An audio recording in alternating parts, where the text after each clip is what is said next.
윤석열 대통령과 한동훈 비대위원장 어제 용산 대통령실에서 오찬 회동을 가졌죠. 이 서천 화재 현장에서 만난 지 엿새 만에 재차 갈등 봉합에 나선 모양새입니다. 네, 두 분과 함께 정치권 소식 자세히 짚어보도록 하겠습니다. 최병목 정치평론가, 김상희 전 민주당 부대변인 함께합니다. 안녕하십니까? 안녕하세요. 반갑습니다. 자, 먼저 어제 오찬 회동에서 어떤 이야기가 오갔는지 이 자리에 참석을 했던 윤재옥 원내대표 이야기를 한번 들어보겠습니다. 이 자리에서 대통령께서는 국민이 체감할 수 있는 민생 개선을 위해 당정이 배가의 노력을 해야 한다고 협력을 강조하셨습니다. 김건희 여사 의혹 관련해서는 국민 걱정 해소하는 방안 논의가 전혀 없었나요? 네, 오늘은 민생 문제만 이야기를 했습니다. 총선 관련해서 뭐 말씀 나누신 건 없으셨나요? 오늘은 선거 관련 논의를 하는 자리가 아니라 민생과 관련된 국회 상황과 관련된 얘기를 주로 했습니다. 자, 시간은 2시간 37분 동안 회동이 이루어졌고요. 주로 민생에 관한 이야기를 나눴다 이렇게 전해집니다. 그리고 당에서 대통령에서 여섯이서 회의를 했다는 얘기잖아요. 전체 배경을 일단 어떻게 봐야 될까요?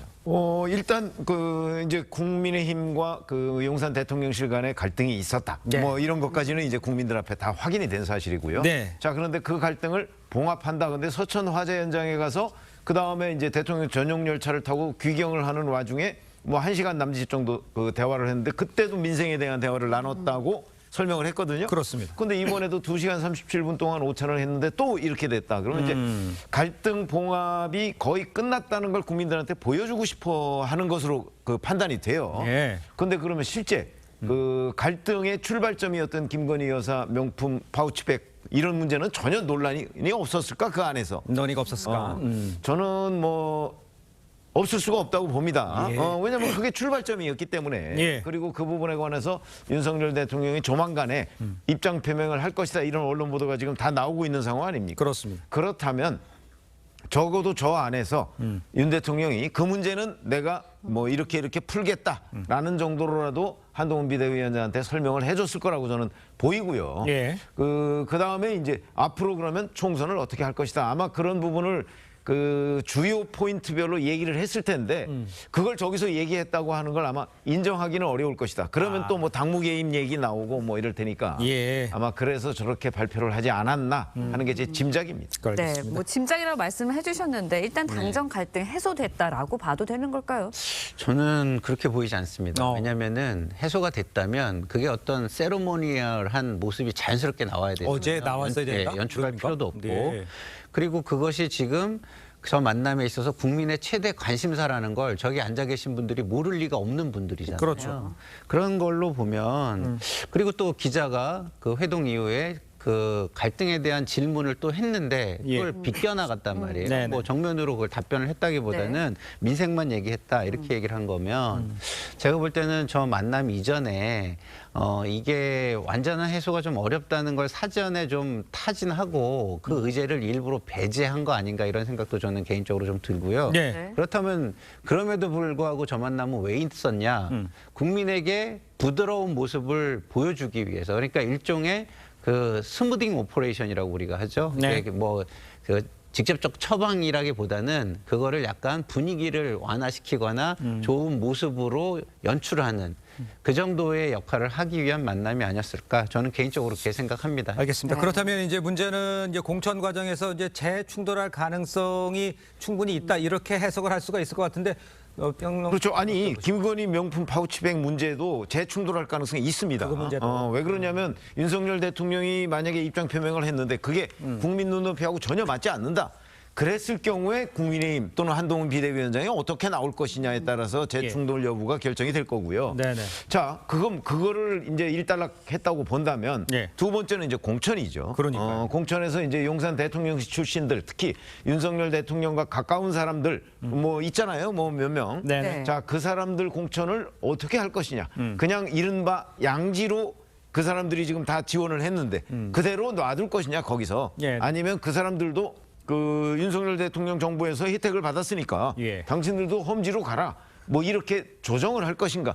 이런 부분이 대단히 중요하죠. 왜 그러냐면 자칫 잘못하면 이제 결국 용산 대통령실만 뭐 당선이 유력한 곳에 그 차지하고 그러니까요. 나머지 사람들은 다 저 험지로 가는 거냐? 뭐 이러면 좀 불공정하다는 얘기가 나올 수가 있거든요. 예. 그러니까 이제 그걸 한동훈 비대위원장이 용산의 뜻을 그대로 충실하게 집행하느냐? 아니면 한동훈 비대위원장의 소신대로 그 정말 적재적소에 그 후보들을 배치하느냐? 이 여부에 따라서 이제 용산 대통령실에서 불쾌할 수도 있고 아니면 만족할 수도 있다. 아. 그러니까 거기에 이제 충돌 국면이 지금 우리가 예상을 할 수가 있는 거죠. 알겠습니다. 네, 뭐 재출동 국면 있다고 네. 말씀해 주셨는데 공천 신청이 일단은 시작이 됐습니다. 네. 그러면서 대진표가 약간 이렇게 보도가 되고 있어요. 그러면서 일각에서는 친윤은 좀 양지로 가고 비유는 뭐 수도권이랑 험지, 뭐 한강 벨트 이쪽으로 좀 미는 거 아니냐 이런 보도들도 이어지고 있는데 어떻게 보세요? 뭐 그건 현상을 해석한 거니까 현상만큼은 국민의 눈에도 그렇게 보일 여지가 상당히 있다. 저는 이렇게 보이고요. 네네. 저는 그렇기 때문에 대통령 주변인 그리고 눈에 띄거나 굉장히 상징적인 인사들은 네네. 그런 양지를 좀 피해주는 게 대통령의 부담을 덜어주는 것이다. 저 이런 생각이 들어요. 왜냐하면 예. 그런 곳에서는 정당한 경쟁을 해서 대통령의 상징성이 큰 사람이 돼도 오해의 소지가 발생해요. 예. 결국엔 저기에 윤석열 대통령의 이름이 커다랗게 써진 낙하산 내지는 패러글라이드를 타고 내려온다라고 그 낙하산을 이렇게 보면 그 윤석열 이렇게 써 있는 것처럼 보이잖아요. 네네. 그러면은 국민들의 눈에 그런 걸 좀 피해 주는 것이 맞는 거 아닌가 저는 이런 생각이 들고요. 네. 그렇기 때문에 더더욱이 다른 사람들이 도전하는 것이 더 험지처럼 보이는 효과가 있다. 이렇게 말씀을 좀 드리고 싶습니다. 아까 최 편집장님도 언급을 해줬습니다만 이 뇌관이 될 수 있는 거 공천 문제도 네. 있겠습니다만 이 김건희 여사 문제에 대해서 어떻게 해결할 것이냐. 그런데 이제 윤 대통령 설 연휴 직전에 이제 직접 입장 표명에 나설 이야기 나오고 있잖아요. 민주당은 지금 수사 촉구 서명 운동을 시작을 하면서 공세에 나서고 있죠. 그렇다면 어떻게 하는 대응 방법이 가장 효과적일까라고 생각하실 수 있습니까? 아니 지금 민주당이 수사 촉구 서명 운동을 할 이유가 없죠. 이미 수사에 나섰습니다. 서울중앙지검이 수사를 하고 있는데 예. 다만 그 속도가 뭐 빠르냐 늦냐 뭐 이런 문제는 그 논란이 될 수 있겠죠. 예. 자 그러면 이제 윤 대통령의 경우에는 수사와 별개로 네네. 이 문제에 대해서 본인이 입장 표명을 해야 되잖아요. 예. 해야 되는데 지금까지 대통령실의 입장은 몰카 공작이다 이렇게 하고 그냥 끝났어요 거기서. 자 그러면 몰카 공작이라는 거는 저는 그 국민들의 상당수가 안다고 생각합니다. 네. 근데 그 몰카 공작의 내용이 중요하죠. 여하튼 명품 파우치백을 받았어요. 받은 걸로 나와요. 그 몰카 공작에. 예. 자 그렇게 되면 그 부분에 대한 설명을 국민들이 지금 요구하고 있는 거란 말이죠. 그런데 예를 들어서 윤 대통령이 이거는 몰카 공작입니다. 국민들 이해해 주세요라는 수준으로 그치면 과연 그 국민들이 얼마나 납득할 수 있을 것인가. 그러니까 국민 눈높이를 얼마나 맞출 수 있을 것인가 하는 것이 대단히 중요한 거예요. 그게 눈높이를 못 맞췄다 싶으면 여론은 또다시 악화될 것이고 예. 그렇게 되면 한동훈 비대위원장의 입장이 굉장히 또 어려워지겠죠. 그렇기 때문에 눈높이라는 게 좀 애매한 표현일 수도 있지만 네네. 그거를 그 정밀하게 체크하고 어떻게 맞추느냐. 만약에 그게 못 맞춰지면 이게 종결이 아니고 시작이 될 것이다. 이렇게 봅니다. 알겠습니다. 네.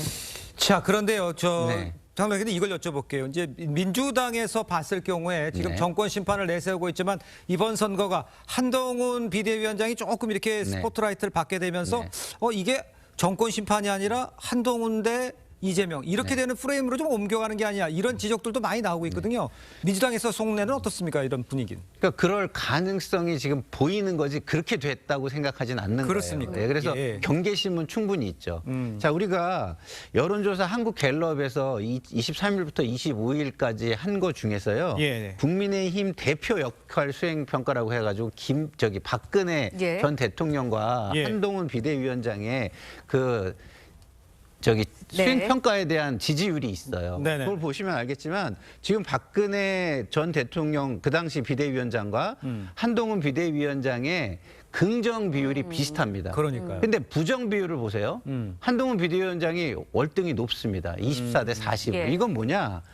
박근혜 전 비대위원장은 여당 내 야당 역할을 확실히 점하고 그다음에 그 청와대에 비해서 우위를 확실히 점했다. 이걸 보여주는 겁니다. 네네. 그러면 한동훈 비대위원장도 프레임을 그렇게 가져가려면 여당 내의 야당 역할이 확실히 보여지고 예. 그다음에 용산에 비해서 확실한 총선에서의 우위를 점했다는 걸 보여줘야만 예. 프레임이 그렇게 바뀌지. 예. 그렇지 않으면 윤석열 대통령이 훨씬 커 보이고 윤석열 대통령에 대한 평가가 총선의 구도를 예. 만들게 된다. 저는 이렇게 좀 말씀을 드릴 수 있습니다. 프레임이 변화가 있을 수 있다라는 것에 대해서는 동일하십니까? 어떻게 보십니까? 변화가 있을 수 있죠. 예. 저는 그에 대한 기대 때문에 지금 한동훈 비대위에 대한 평가가 좋게 나오고 있다고 보거든요. 그러나 그 기대는 결과로서 보여준 거는 아직 없어요. 예. 그러니까 그걸 지금 아마 지금 한동훈 비대위에 대해서 긍정평가하는 상당수의 유권자들이 그 부분을 유보하고 있을 거예요. 아하. 그렇기 때문에 지금 부정평가도 있고. 예. 그러나 만약에 지금 말씀하신 대로 한동훈 비대위가 자 윤석열 대통령과는 이렇게 다릅니다 하는 걸 확실하게 보여주는 실적이 하나 두 개 만약에 드러난다면 그러면 저 부정평가가 확 줄어들겠죠. 알겠습니다. 네, 계속해서 이야기 이어가겠습니다. 예. 국민의힘 한동훈 위원장 운동권 청산론을 들고 나오면서 민주당 86 세력을 겨냥했습니다. 임종석 전 실장과 윤식식 전 의원을 예로 들었는데 한 위원장 발언과 임종석 전 비서실장의 이야기 이어서 듣고 이야기 이어가겠습니다. 임종석과 윤희숙 누가 경제를 살릴 것 같습니까? 자기 손으로 땀 흘려서 돈 벌어본 적 없고 오직 운동권 경력 하나로 수십 년간 기득권 차지하면서 정치 무대를 장악해온 사람들이 민생 경제를 말할 자격이 있는지 묻고 싶습니다. 저는 그것을 혼장으로 생각해 본 적 없어요. 그 세대를 전부 묶어서 프레임을 씌우고 비난하고 중상모략하는 거는 구태 정치 중에 구태 정치죠. 경계하십시다. 예. 그러니까 윤희숙 전 의원과 이 임종석 비서실장 아주 구체적으로 이제 비교를 하면서 얘기를 했어요. 어떻게 들으셨어요? 일단은 한동훈 비대위원장의 말이 뭐 전체적인 취지는 알겠지만 비유 자체는 좀 과한 건 있습니다. 어떤 예를 면에서 들어서 땀을 전혀 흘리지도 않았다. 예. 그리고 뭐 장악을 했다. 이건 좀 약간 과한 부분이 있어요. 그렇지만 그 취지는 일견 또 이해가 가는 부분이 있는 게 이런 겁니다. 자, 일반 국민들 중도층의 시각도 뭐가 있냐면 운동권이 운동을 해가지고 민주화를 이뤘다. 다 박수 쳐주고 고마워하고 그거에 대한 보상을 해주기 위한 노력을 합니다. 그럼 그 보상이 없었습니까? 제도권에 들어와서 요직을 차지해가지고 지난 세월이 되게 많잖아요. 예. 그러면 운동권에서는 잘했다. 성과를 냈다. 좋습니다. 그럼 제도권에 들어와서는 어떤 성과를 냈는지 그걸 내놓고서 승부를 봐야 되는데 아직도 운동권이라는 것으로 승부를 보려고 하는 것 자체가 잘못됐다. 중도층은 이렇게 보는 거예요. 그러면 자 임종석 전 실장 같은 경우에 제도권에 들어서 요직을 차지하면서 마지막 요직이 대단히 그 중요한 자리 아니었습니까? 대통령의 비서실장이었습니다. 맞아요. 근데 결국에는 어떻게 됐습니까? 정권이 교체가 됐습니다. 그러면 그거에 대한 책임이 없습니까? 굉장히 크죠. 그러면 그거에 대한 책임을 어떻게 질 것인가? 예. 그거에 대한 책임을 지기 위해서 어떻게 헌신을 할 것인가? 이걸 먼저 국민에게 보여줘야 되는데 예. 지금의 모습은 그때의 그런 기득권을 여전히 유지하는 거에만 올인하겠다 이렇게 보여지는 모습은 굉장히 좋지 않다. 그런 측면에서 한동훈 비대위원장은 그런 부분을 네. 그 치고 들어가려고 하는 것 같고요. 예. 그거는 정확한 제가 볼 때는 전략인 것 같기는 합니다만은 네. 제가 볼 때는 너무 과하게 프레임을 짜면 그게 역풍이 불 수 있다는 것도 생각해야 한다 이렇게 알겠습니다. 생각합니다. 민주당의 운동권에서도 이제 비판을 해주셨습니다만 한동훈 비대위원장이 좀 과하다 이런 표현까지 해주셨어요. 그런데 지금 다른 데서 공천 이야기나 구로갑도 그렇고 뭐 몇 군데 있지 않습니까? 네. 전체적으로 이제 보면 윤건영 의원 지역구도 그렇고 모두 이제 그 자객 공천 논란이 있는데 이게 좀 적절한 방법으로 하고 있다 이렇게 보십니까?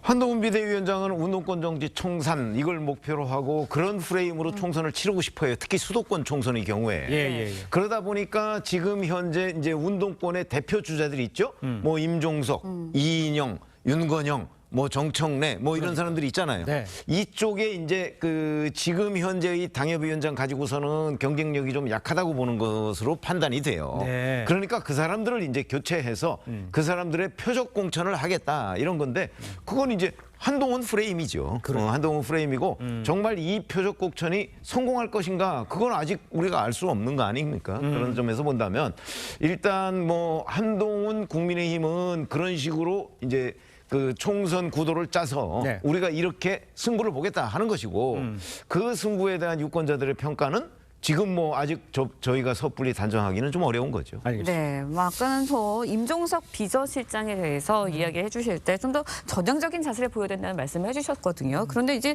임종석 전 실장 특정 세대에 이제 프레임을 씌워서 비난한 거 구태 정치다 이렇게 이야기를 하고 있습니다. 설득력이 좀 있다고 뭐 저는 보시나요? 임종석 전 실장의 저런 반론 네. 충분히 이해가 됩니다. 그게 왜 그러냐면 자 사람마다 전부 다 달라요. 네네. 뭐 운동권 정치 이렇게 얘기를 하지만 운동권을 그 사람들이 학생 운동을 해서 그 후에 많은 혜택을 받은 거 맞아요. 맞죠. 맞는데 그 이후에 국회의원도 하고 정부 요직도 하고 해가면서 뭐 실적이 있느냐 없느냐 뭐 이런 거는 이제 그건 논란의 여지가 있지만 예. 어쨌든 국정 경험을 쌓았어요. 근데 그런 부분에 관해서 지금 또 다시 평가를 받겠다는 거잖아요. 국민들로부터. 뭐 평가를 받을 수 있는 거지. 여하튼 이 사람은 운동권 출신이기 때문에 또는 이 사람은 어디 출신이기 때문에 모두 다 안 된다. 그러니까 86 이런 사람은 그 나이라는 걸로 그 구획을 지어서 아 그쪽 사람들은 전부 다 안 된다. 이렇게 얘기하는 거는 제가 보기에도 구태로 보인다. 그러니까 그 부분에 대한 평가는 여당은 야당 공격하고 야당은 여당 공격할 수 있지만 예. 궁극적으로는 평가를 누가 하겠어요. 총선 결과로 봐야죠. 알겠습니다. 자, 여당뿐 아니라 민주당 내에서도 사실 이 86그룹의 대표 주자격인 임종석 전 비서실장을 향한 쓴소리 나오고 있죠. 당내 목소리를 한번 들어보겠습니다.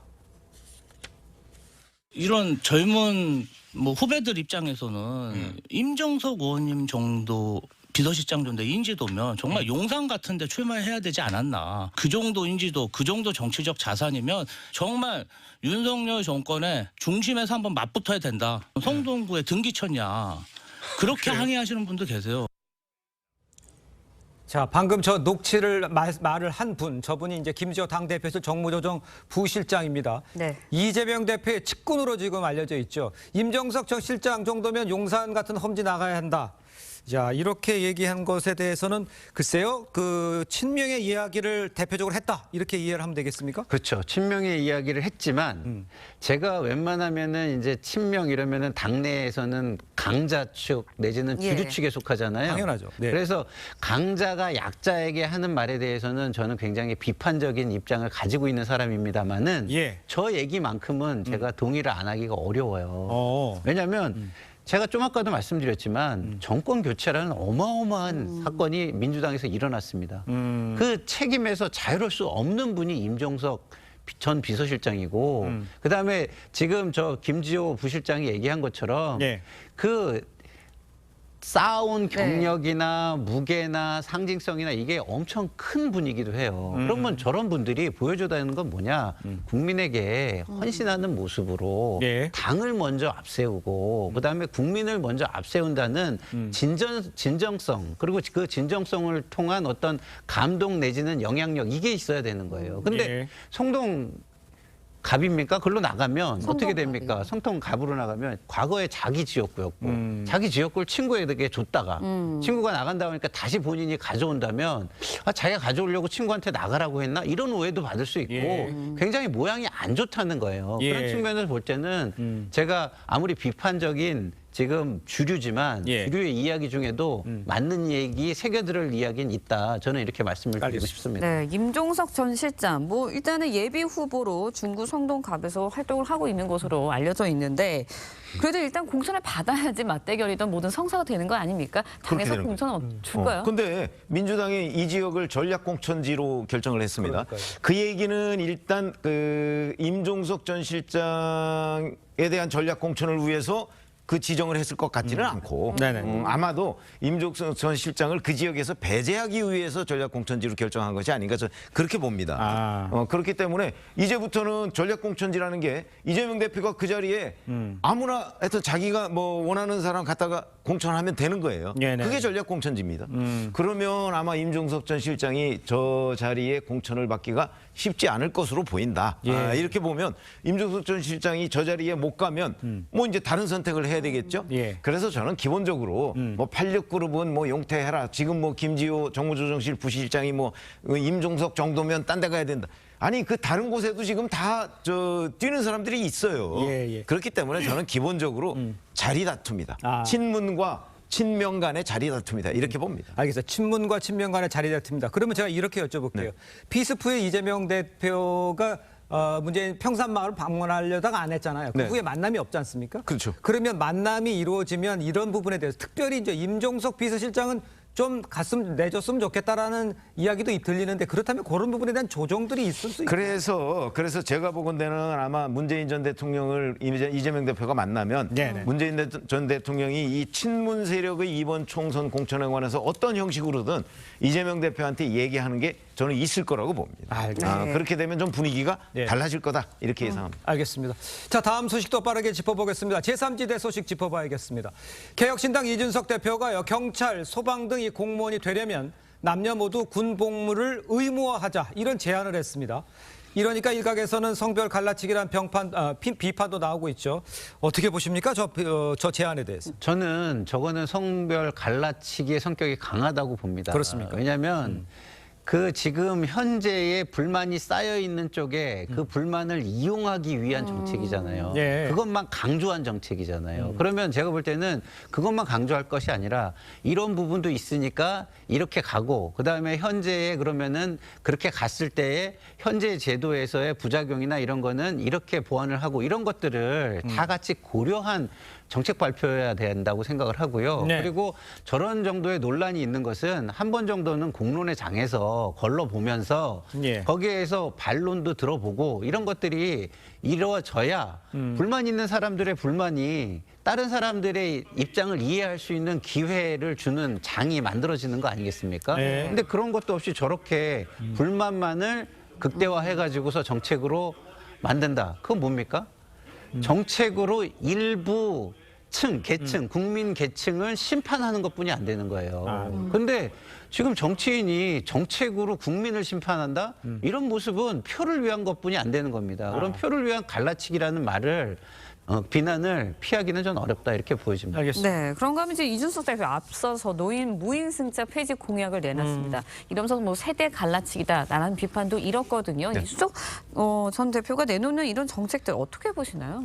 그러니까 뭐 이제 노인과 청년 장년층을 갈라치기 하고 남성과 여성을 갈라치기 하고 지난 대선 때 이준석 대표가 냈던 거는 또 이대남과 이대녀를 갈라치고 네. 뭐 이런 거 아니겠어요? 예. 저는 이게 첫 번째 사실은 어떤 그런 갈라치기 DNA 뭐 이것도 관련이 있고요.